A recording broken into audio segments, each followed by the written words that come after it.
ستمگر اذا قلم فروا خالد قسط نمبر 44 پریسے Afandi Shaviz Sikandar special surprise episode. نہیں ہے محبت مجھے اس سے، کتنی بار بتاؤں میں تم سب کو، میرے ماں باپ کے قاتل کی بیٹی ہے وہ، اور شاویز سکندر اتنا اعلیٰ ظرف بالکل بھی نہیں ہے کہ وہ اس لڑکی کو اپنے دل کی رانی بنائے۔ شاویز کو حازم کی کہی محبت والی بات بالکل بھی اچھی نہیں لگی تھی۔ وہ غصے سے چلاتا جیسے اس وقت خود سے بھی سخت ناراض لگا تھا۔ حازم کو لگ رہا تھا کہ عنقریب اس کا بلیک بیٹس موڈ آن ہونے والا ہے، اس لیے وہ اس حالت میں اسے اکیلا چھوڑنے کا ارادہ نہیں رکھتا تھا۔ وہ دونوں اس وقت وسیع اور ریز افندی مینشن کے دائیں جانب کھڑے تھے، جہاں سے پریسے کا کمرہ صاف دکھائی دیتا تھا۔ اس وقت اس پورے افندی مینشن کا اکلوتا وارث شاویز سکندر تھا، مگر اس وقت اسے اس مینشن میں موجود ہر فرد انتہائی برا لگ رہا تھا۔ اس کا دل چاہ رہا تھا سب کچھ تہس نہس کر کے رکھ دے۔ جب اسے اسی لمحے دائیں جانب سے انہی سیاہ لباس اور سیاہ نقابوں میں ملبوس لڑکی اپنی جانب آتے دکھائی دی، وہ ایک نظر دیکھ کر ہی پہچان گئے تھے کہ یہ ان کی گینگ کی لیڈر مہروش کنول ہے۔ مہرو، تم یہاں کیوں آئی ہو؟ اگر تمہارا ایس پی کو شک ہو گیا تو الٹا معاملہ خراب ہو جانا ہے۔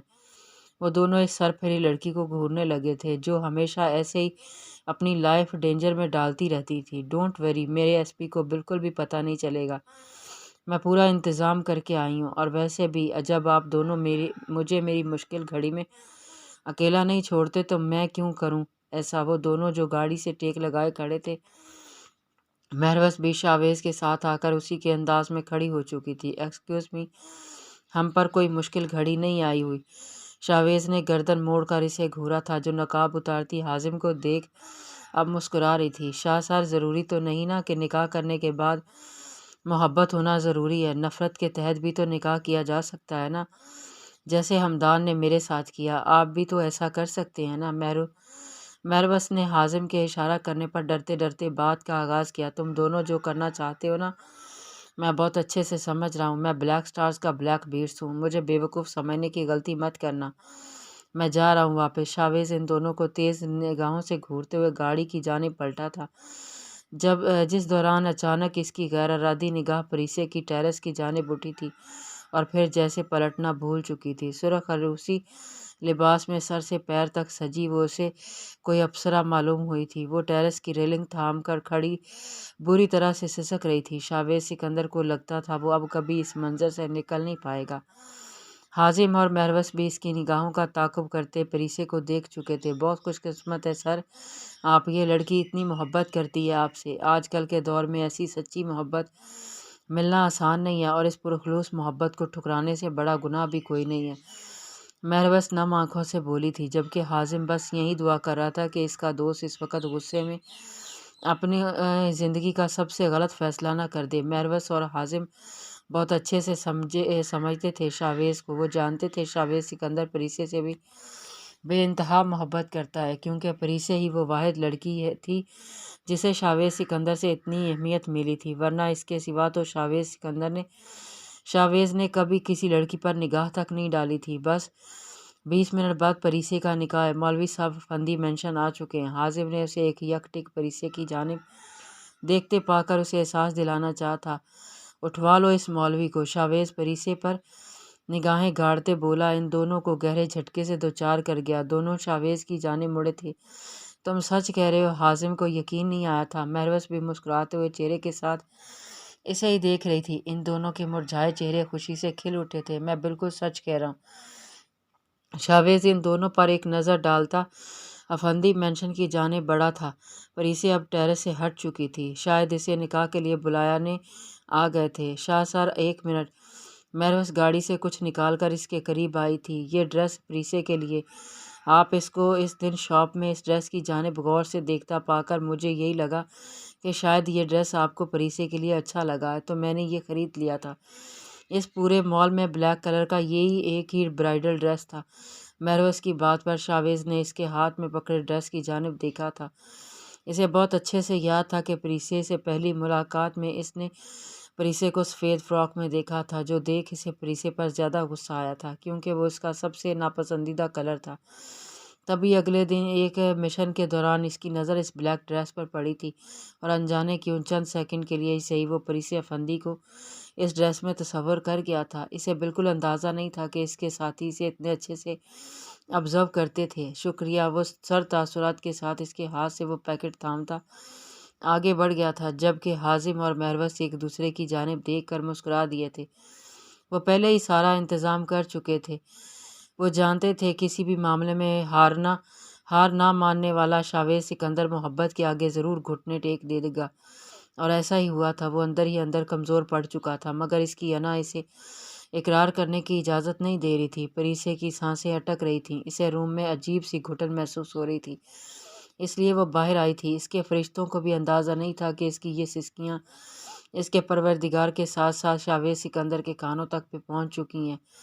نیچے صفیان کی رسم چل رہی تھی تو سب لوگ ہی وہ دیکھنے سے اکیلا چھوڑ کر نکل گئی تھیں۔ وہ اپنا بھاری بھرکم لہنگا سنبھالتی تھکے تھکے سے انداز میں صوفے پر جا بیٹھی تھی۔ صوفے کی پشت سے سر ٹکاتے ہوئے ابھی سے لیٹے چند سیکنڈ بھی نہیں گزرے تھے جب اسے ٹیرس پر آہٹ کا احساس ہوا۔ پریسے خوفزدہ سی آنکھیں کھولتی سیدھی ہوئی تھی کیونکہ کون پریسے پر اب تک جتنے حملے ہو چکے تھے وہ اندر سے بہت زیادہ سہم چکی تھی۔ اس میں ہمت نہیں تھی صوفے سے اٹھ کر روم سے باہر بھاگنے کی۔ جب اسی لمحے ٹیرس کے پردے ہٹاتے جو شخص برآمد ہوا تھا، اسے دیکھ کر پریسے کو اپنی آنکھوں پر یقین نہیں آیا تھا۔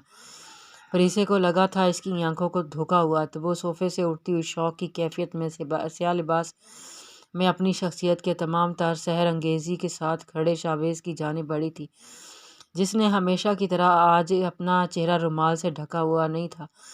پریسے کو یہی لگا تھا وہ کوئی خواب دیکھ رہی ہے، ورنہ شاویز سکندر اس وقت اس کے روم میں کیوں آتا؟ پریسے بے خودی میں سے چلتی ہوئی اس کے مقابل آن کھڑی ہوئی تھی۔ اس کی آنکھوں سے آنسو قطار در قطار بہہ رہے تھے۔ اسے شاویز سکندر اپنا وہم لگا تھا، جسے دور کرنے کے لیے اس نے بے خود انداز میں اسے چھونے کے لیے ہاتھ بڑھایا تھا، مگر جیسے اس کے ہاتھ شاویز سکندر کی ہلکی ہلکی شیف زدہ چہرے سے ٹکرایا، پریسے نے کرنٹ کھا کر اسے دیکھا تھا، جو سرد پتھریلی نگاہوں سے اسے ہی دیکھ رہا تھا۔ تم سچ میں یہاں ہو؟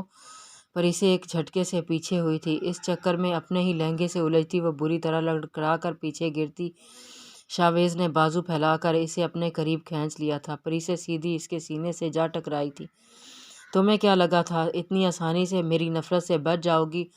دور سے نفرت کرنے کا کیا فائدہ؟ اس لیے میں اب پوری زندگی تم سے اپنی نفرت نبھاؤں گا، تمہیں اپنے ساتھ رکھ کر۔ شاویز سکندر نے دنیا کے سب سے نرالے انداز میں اس کے سامنے اپنا پرپوزل پیش کیا تھا، جبکہ اس کی سخت گرفت میں سہمی کھڑی پریسے سمجھ ہی نہیں پائی تھی کہ وہ اب پھر اسے یہاں کون سی نئی سزا سنانے آیا تھا۔ کہ کیا مطلب؟ یہ کیا کہہ رہے ہو تم؟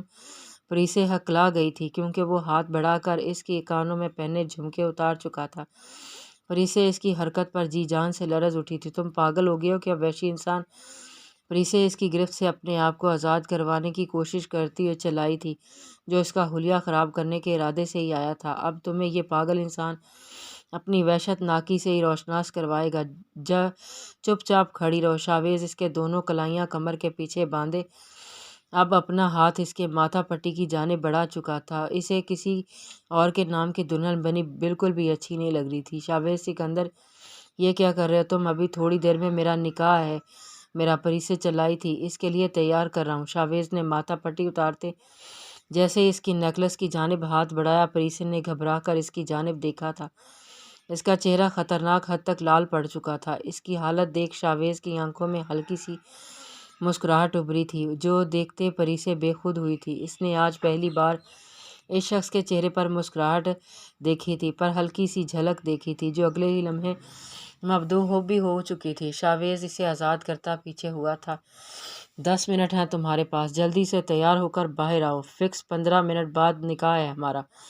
شاویز اسے ایک جانب پڑے ڈریس کا پیکٹ پکڑاتا حاکمانہ لہجے میں بولتا پریسے کو دور پرے شوق میں مبتلا کر گیا تھا۔ وہ کچھ بھی بولنے کے قابل نہیں رہی تھی۔ ہمارا نکاح؟ پریسے نے خود کو بمشکل بول پانے کے قابل کرنے اس کے جانب دیکھا تھا، جو سینے پر بازو باندھے اس کے رد عمل کا انتظار کر رہا تھا۔ شاویز سکندر، سمجھتے کیا ہو خود کو؟ تمہیں کیا لگتا ہے پریسے افندی اتنی گئی گزری ہے کہ تم جب چاہو اسے ٹھکرا دو گے اور جب دل چاہے گا اسے اپنا لو گے؟ میں ساری زندگی کے لیے برداشت کر لوں گی شاویز سکندر، مگر اب تم جیسے پتھر دل بے رحم وحشی درندے سے بھیک میں ملا یہ رشتہ قبول نہیں کروں گی۔ پریسے اس کی بات سن کر جیسے آپے سے باہر ہو چکی تھی۔ اگر شاویز یہی بات اسے محبت سے کہتا تو وہ اس کے آگے اپنا سب کچھ قربان کر دیتی، مگر اس کی نگاہوں میں اب بھی اپنے لیے ویسی سرد مہری اور نفرت دیکھ کر وہ اپنے دل کو ایک بار پھر سے لہو لہان ہونے سے نہیں روک پائی تھی۔ شاویز اس سے ایسے ہی کسی رد عمل کی توقع کر رہا تھا۔ تم کیا چاہتی ہو کہ میں آج ہی افندی مینشن میں لاشوں کا ڈھیر لگا کر تمہیں زبردستی یہاں سے اٹھا کر لے جاؤں؟ شاویز نے اس کے بکھرے ہوش ربا حلیے میں نگاہیں چراتے ہوئے کہا۔ یہ لڑکی اس کو آزمائش میں ڈال رہی تھی۔ اس کی بات پر پریسے نے پھٹی پھٹی نگاہوں سے اسے دیکھا، کیونکہ وہ بالکل سنجیدگی سے بولتا ہوا اپنی پاکٹ سے گن نکال چکا تھا۔ تم ایسا کچھ نہیں کرو گے؟ پریسے نے اسے دروازے کی جانب بڑھتا دیکھ گھبرا کر کہا۔ ایک وحشی درندہ سب کچھ کر سکتا ہے، اور لوگوں کی جان لینا تو میرا سب سے پسندیدہ مشغلہ ہے۔ شاویز کو اس وحشت ناک انداز پر پریسے کا خوف سے پورا وجود لرز اٹھا تھا۔ تم بہت ظالم ہو شاویز سکندر، کاش میں تمہیں شدید نفرت کر پاتی تم سے، مگر جو تم کر رہے ہو ایک دن تمہیں ضرور پچھتانا پڑے گا، جب یوں سزائیں سنانے کے لیے تمہارے سامنے پریسے افندی نہیں ہوگی۔ پریسے آنکھوں میں آنسو بے دردی سے رگڑتی ڈریس اٹھاتے ڈریسنگ روم کی جانب بڑھی تھی، جب اس کی بات پر غصے سے بتھرایا اس کے قریب آتا شاویز اس کی کلائی دبوچ کر کمر کے پیچھے مروڑتے ہوئے اسے اپنے قریب تر کر گیا تھا۔ کیوں نہیں ہوگی تم میرے سامنے؟ شاویز سکندر ایسا دن آنے ہی نہیں دے گا جس دن وہ پریسے افندی کو دیکھ نہ پائے۔ شاویز سکندر کی نفرت کی انتہا بھی پریسے افندی اور عشق کی بھی پریسے کی دی بددعا شاویز سکندر کے دل پر زہریلے خنجر کی طرح آن پبست ہوئی تھی، جسے برداشت نہ کر پاتے وہ بلبلا اٹھا تھا، جبکہ اس کی زبان سے ادا ہوتے آخری الفاظ پر پریسے کو اپنی سماعت سن ہوتی محسوس ہوئی تھی۔ وہ پھٹی پھٹی آنکھوں سے اسے دیکھ رہی تھی۔ تو کیا وہ بھی اسے چاہتا تھا؟ شاویز سکندر کی گرم تپش زدہ سی چہرے کی جھلستی سانسیں اپنے چہرے پر محسوس کرتی وہ ساکت سی اسے دیکھ رہی تھی، جو غصے میں اپنے ہونٹوں سے یہ الفاظ تو نکال گیا تھا، مگر ابھی واپس سے اپنے گرد وہی نفرت کی چادر چڑھاتا اس سے دور ہوا تھا۔ مگر اس کی دور ہونے سے پہلے ہی پریسے اس کا گریبان مٹھیوں میں دبوچتے اس کے قریب ہوئی تھی۔ اس کے منہ سے نکلا اقرار پریسے افندی کے دل کی دنیا ہلا کر رکھ گیا تھا۔ تم بہت دوغلے انسان ہو شاویز سکندر، منہ پر کچھ اور دل میں کچھ اور۔ تمہیں نہیں لگتا نہ کہ ہر شے پر اپنا اختیار بنا کر سب کچھ اپنے حساب سے موڑ لوگے؟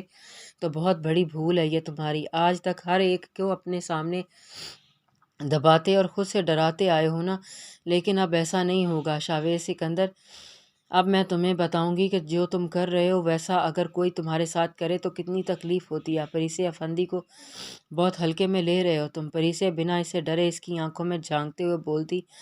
شاویز سکندر کو اپنی جانب دیکھنے پر مجبور کر گئی تھی۔ میں تمہیں صرف اپنی بیوی بنا رہا ہوں، اتنی اہمیت بالکل بھی نہیں دے رہا ہوں کہ تمہارے ہاتھ میرے گریبان تک جا پہنچے۔ شاویز کو اندازہ ہو رہا تھا غصے کی شدت سے منہ سے غیر ارادی طور پر نکلے الفاظ اس سامنے کھڑی لڑکی کو بہادر بنا گئی تھی۔ وہ اس کے بالوں کی گدی میں ہاتھ پھنساتا اس کا چہرہ اپنے چہرے کے مزید قریب کرتا اس پر جھکا تھا۔ میں تم سے نفرت کرتا ہوں، اس بات کا شکر کرو، مناؤ کہ میری محبت برداشت نہیں کر پاؤ گی، پناہ مانگو گی مجھ سے، اور میرے سوا کہیں پناہ کہیں بھی نہیں ملے گی، اسی لیے دعا کرو میری نفرت ہی قائم رہے۔ شاویز اس کے میک اپ سے سجے دلنشیں چہرے اور لال لپسٹک سے مزین کپکپاتے ہونٹوں کی پر ایک گہری نگاہ ڈالتا، اسے آزاد کرتا اس کی جانب سے رخ موڑتا سگریٹ سلگا چکا تھا، جبکہ پریسے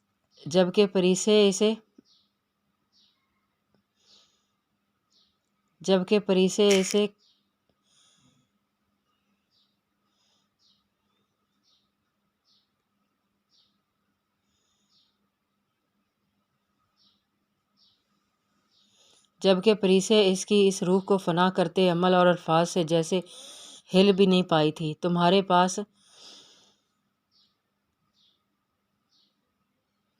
پاس صرف 5 منٹ ہیں۔ 5 منٹ میں کون سی دلہن تیار ہوتی ہے بھلا؟ پریسے کو محسوس ہو رہا تھا جیسے شاویز کے آنے کے بعد بہت بھاری بوجھ اس کے سر سے سرک گیا تھا۔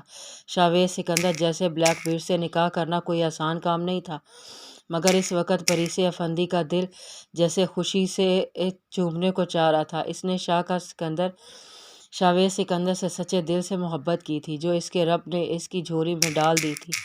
کنٹینیو جاری ہے۔